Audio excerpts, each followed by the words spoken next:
Welcome, welcome, welcome. I am excited to see you all again today. It is Wednesday and it is time for Wealth and Wines, a real estate experience. So come on in if you have any friends that you may want to take a look at this particular episode. Please do share it. If you are new to our StreamYard or StreamYard in general, please uh, click on the link that I'm going to show you now to give StreamYard permission to access your name and picture. So just click on the link. It should be showing up somewhere there in your Facebook page at streamyard.com/Facebook. And that way, as you are communicating with me, I will know who I am speaking to. Okay, so welcome again. Come on in. We are going to start.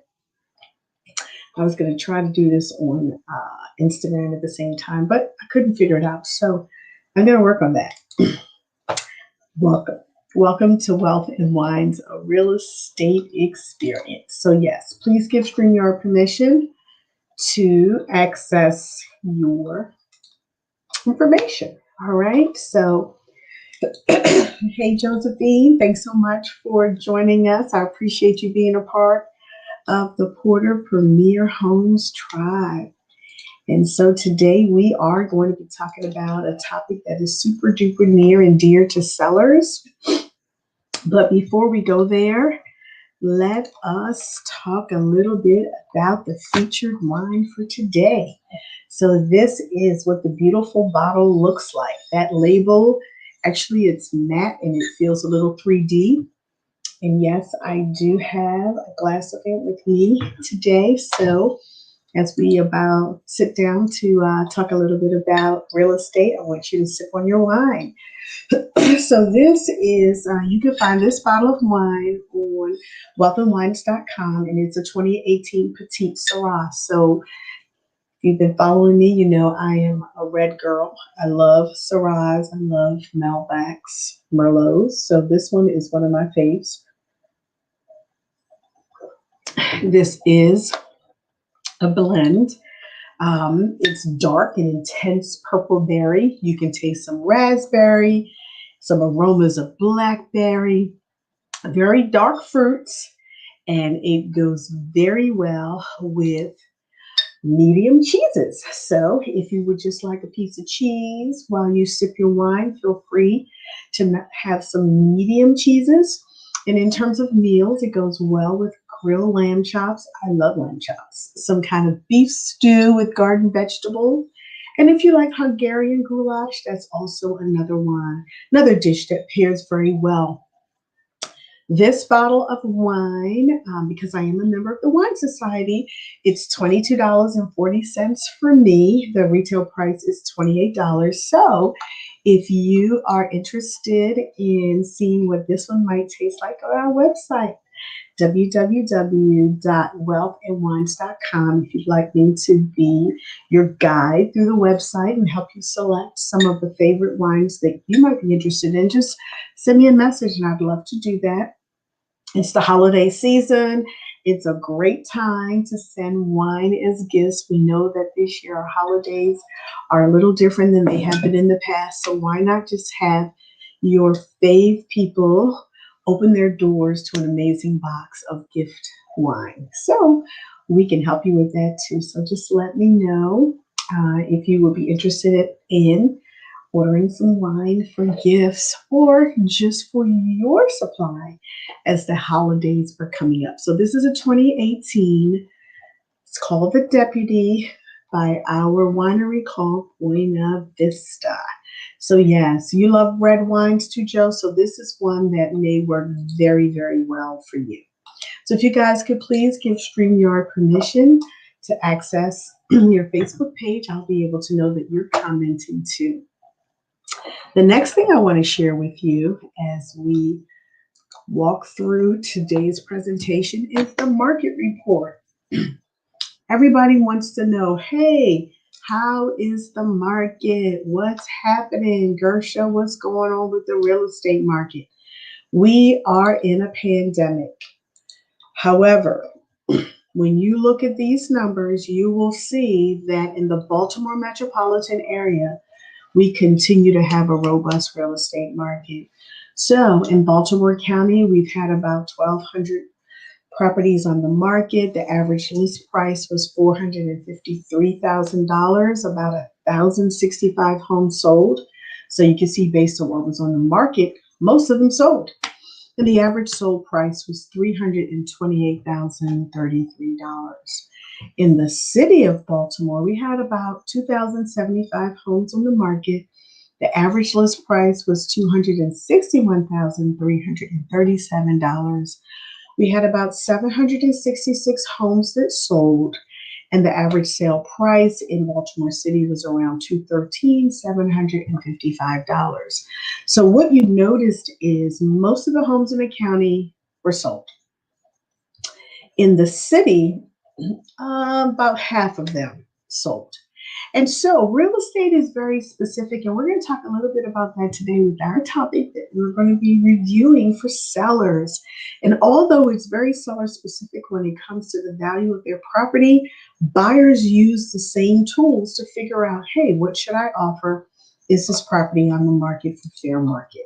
So if you would like to know more about the real estate market where your home is, send me a message here wherever you're looking at this video.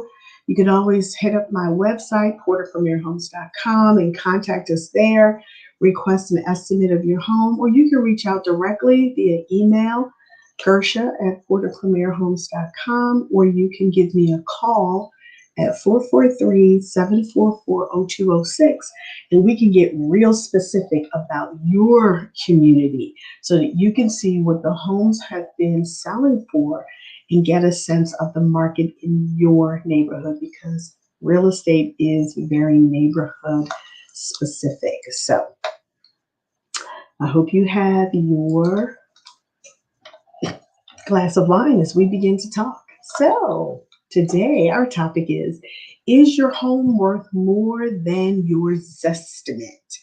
So once again, if you're just joining me, I eliminate confusion for buyers and sellers by giving them key strategies to unlock resources to buy their dream home or to sell their properties. I am Gersha Porter, the CEO of Porter Premier Homes, and you can search for your next dream home at porterpremierhomes.com.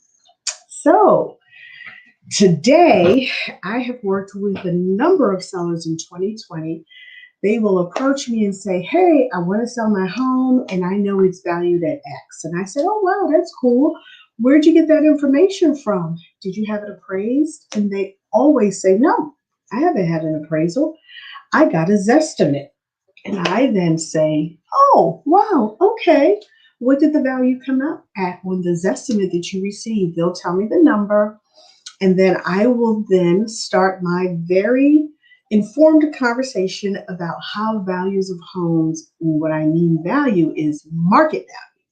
There's a totally different value when you're looking to sell your home. So today, there's so many ways that sellers and buyers can get information about their own home as well as others in the community. And you may do that as well. You may have a variety of alerts that go off on your phone to tell you that a home in your neighborhood just sold or just hit the market.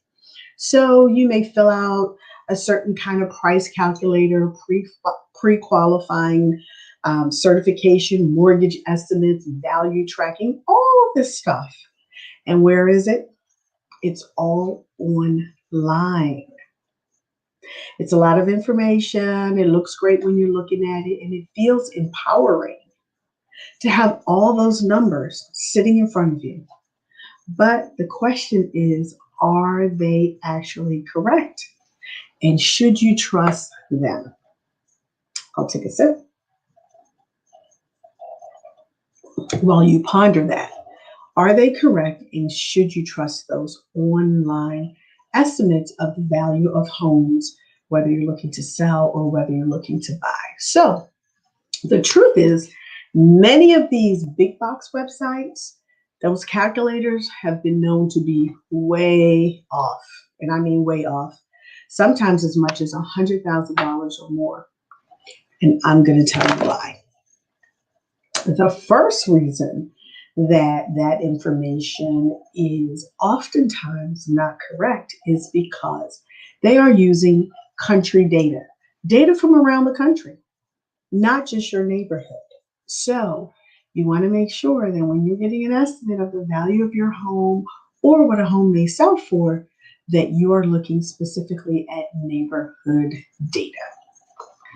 The second reason why that information may be off is there's no comparative market analysis being done. They don't perform a CMA when they give you a Zestimate. That can only be done by a real estate agent. So, where do you actually find Zestimates? Can you tell me where you would find a Zestimate? And that first letter tells you the website that a lot of sellers go to and buyers to find a value. What might that be?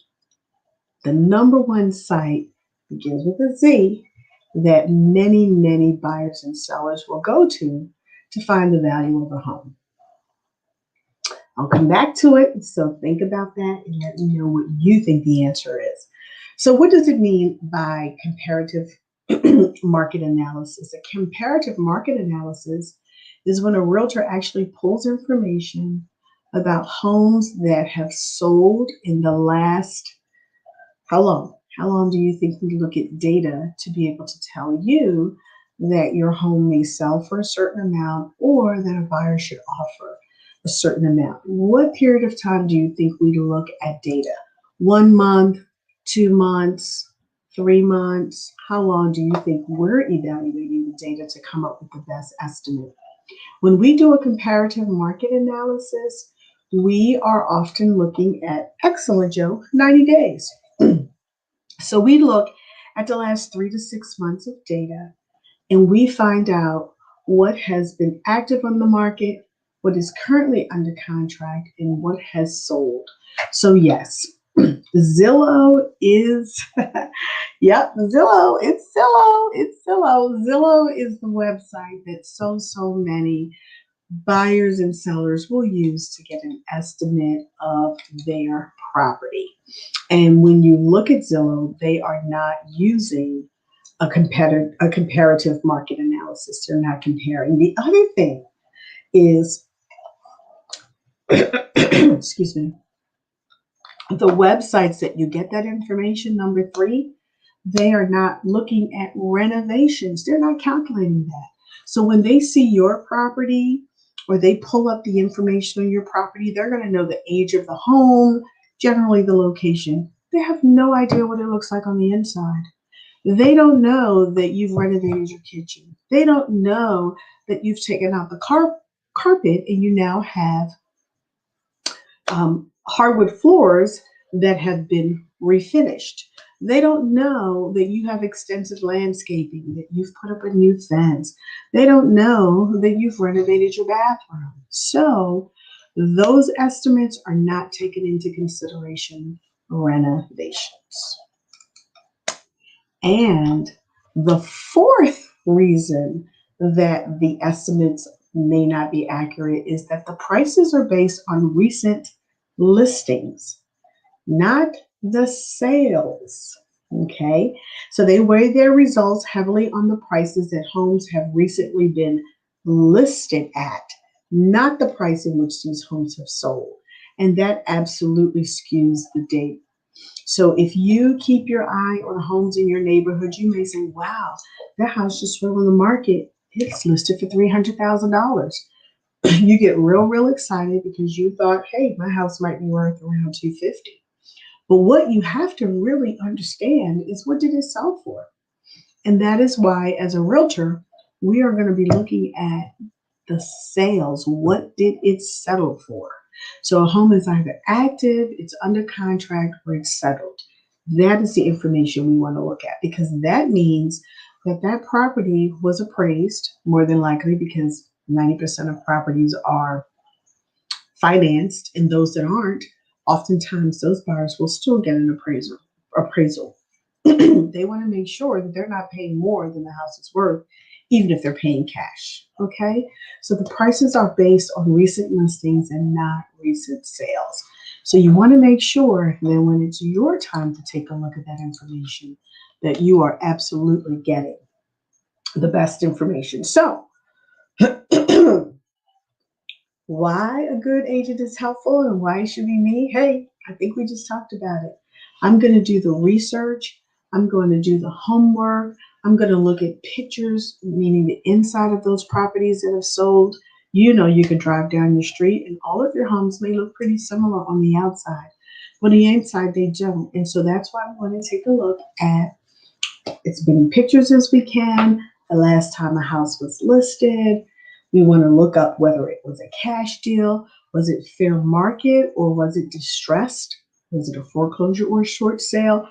All of those are things that I would do as your real estate agent. So, although you can start with an automated estimate, it is safe to say it doesn't best paired with a real estate agent who can gather more personal data about your neighborhood, your street, and any improvement and repairs that are needed in the home. So, as a realtor, I'm able to do the research so I know where your home stands in the current market and what kind of market conditions you're dealing with. That alone can be a major difference in the list price that's going to bring you top dollar, but still allow for a pretty quick sale. The Zestimates, they don't know that a shopping center is being built 2 blocks from your home. They don't know that new construction is happening 4 blocks away, which will compete with your home. So, at this point, you may be convinced that you may need some guidance around the area of automatic home evaluations, but you may also be thinking that you have no idea where to start. So, if you're thinking about making a move, I can help you through the process. So, just send me a message or a text at 443-744-0206. No pressure, no sales tactics, just the help and guidance that you're going to need to make a decision about putting your home on the market or not. Finally, if you're a resident of Baltimore metropolitan area, and I want to let you know that I'm able to send you, it's the end of the year, if you would like a competitive market analysis around your property, send me a message. I'm happy to send that to you. So feel free to post any questions, whether it's about wine, whether it's about the wine lifestyle, and whether it's about the real estate experience. Just post your questions, your comments right here where you're seeing this video, and I will be sure to go back and respond. Always, I go back and I check. So let me take a quick look and see if we have any questions or comments. So Joe, Zillow gave you 100,000 more than you dreamed of. Absolutely. And some particular buyers will know, hey, that can't be right. This is crazy. And you begin to feel, well, I am not going to trust this estimate. So a question has been posted, selling price versus recent listing gives a more accurate value of your home. And that is absolutely right. Oftentimes a property is put on the market, and that is what is called the list price. That is what the seller is asking for. And I've even worked with sellers where I recommend a list price and they prefer another list price, which is higher. And my job is to move forward, educate them as much as I can, show them the data. But ultimately, if that's the price they want to list their home at, we do. Most of my clients will say, well, let's start at X Gersha. And if it doesn't get a contract within a week or two, I'm willing to lower the price. And if that's the case, I go with them. Okay. So if you have a realtor that's open, good with communication, they are pretty confident in the information they've given you. Sometimes there's more of a discussion. Other times it's like, no problem. We'll try that for a week or two. We are in a seller's market here in the Baltimore metropolitan area, but the property needs to be priced right. So if you price your property too high, it will stay on the market. So I see another question. Is it a good practice to get information about the cost of the home before you plan to sell? Absolutely. So if you are planning to sell and you also want to buy, we have that same conversation. We have the conversation at the same time. Okay. So we give you an idea of what your home will sell for, and there's something in there that's called the net. What are you going to make after all of your expenses on your property? There are a lot of sellers who need to do some improvements. Sometimes it's not really improvements, it's to address the deferred maintenance, some things you haven't done. So it may involve a couple of weeks of bringing the plumber in, bringing the electrician in, painting the property, freshening the floors. So those are some of the things that may go on while you wait to get your home on the market. As I mentioned, any questions, let me know. I want to let you know once again, the holidays are coming up. We do have some holiday flights that are available for you for Christmas, for New Year's, for Kwanzaa, for Hanukkah. So if you aren't real sure what you'd like to have in your personal selection for the holiday, we've created some flights for you, and we are happy to help you make your selections here at Welcome Wines. So if you have any additional questions, feel free to drop them in the comment along wherever you're viewing this video. If you would like to speak one-on-one with me about your specific scenario, schedule a house call. My link is going to be here. It's on a number of different media, on my social media, Facebook, Instagram. You can click on the link and schedule a 30-minute call with me. It's called our Homeowners Understanding Steps and Expectation Call. Once again, I just want to remind you, we're here every Wednesday at 5 o'clock. Bring your glass of wine. And for those that you might know, and it may be you as well, who are interested in fast tracking the home ownership process, even if you have a challenge with credit, I am one of the partner realtors with 1,000 Black Families Initiative, and we are moving to get homeowners, Black homeowners, qualified and in homes within 30 days. So check me out about that. And if you haven't already liked our Facebook page, please do click on the like button so that you will know when we go live. So thank you again for joining me today on Wealth and Wines. I am Gersha Porter, the CEO of Porter Premier Homes, where I eliminate confusion for buyers and sellers by giving them key strategies to unlock resources to buy their dream home or sell their current property. And you can search for your dream home at porterpremierhomes.com, and you can reach us there in addition to Facebook, Instagram, and LinkedIn. And if you're viewing this on YouTube, please do subscribe to our YouTube channel. Thank you again for joining us, and have an amazing evening. See you next time. Bye-bye.